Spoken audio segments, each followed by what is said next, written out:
from the weather team you can trust. Here's Chief Meteorologist Eric Snyder. So we're starting to see the writing on the wall here of where this forecast is going to go. It has been awfully cold around here for the last few days, and we've just been missing the moisture. That moisture is about to come along for the ride after about 24 hours from now. 21 degrees at this hour, and where skies stay mostly clear, you're going to have some patchy teens again. This is how we started this morning. Very similar stuff into tomorrow morning.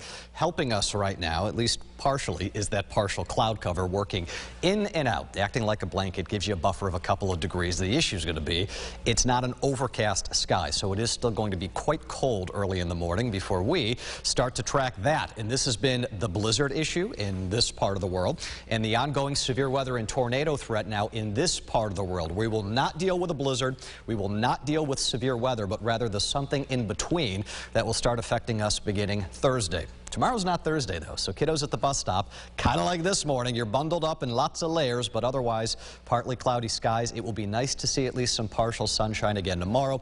20s in the morning at the bus stop. Let's go temps optimistically close to freezing under a mix of clouds and sunshine into the afternoon, but that's the big one. Rain, snow chances, nothing. We will keep this forecast dry through Wednesday and also through Wednesday night. Now, where things will start to change Wednesday night is the increase in cloud cover.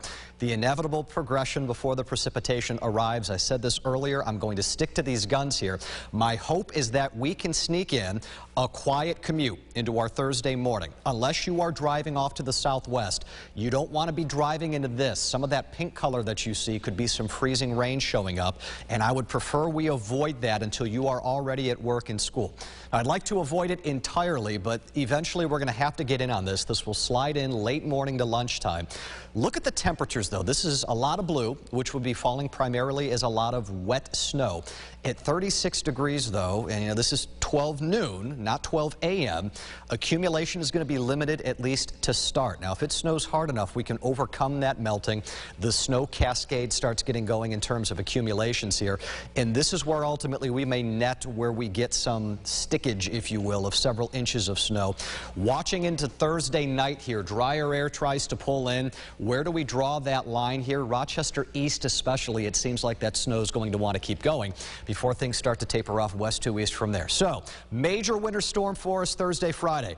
I honestly don't think so. Now, major is a relative term here, but this is Rochester, New York. I don't think this is going to be one that's going to be a huge deal around here, but slushy accumulation is expected. Major or not, and again, I lean toward the or not, that doesn't mean that there's not going to be some impact here in travel issues late Thursday into Thursday night and Friday morning. It's our first one. The first one usually causes more issues, but we would be looking at this in January and February and probably thinking not a huge deal. There's your snow map out of this. A lot of room for this still to change. Elevation dependent. The higher up you are, the colder the air is, the more that snow will stick. We will add inches on our needing to be increased to get back to normal snow total, and then we move on to lake effect into the weekend. All right, Eric.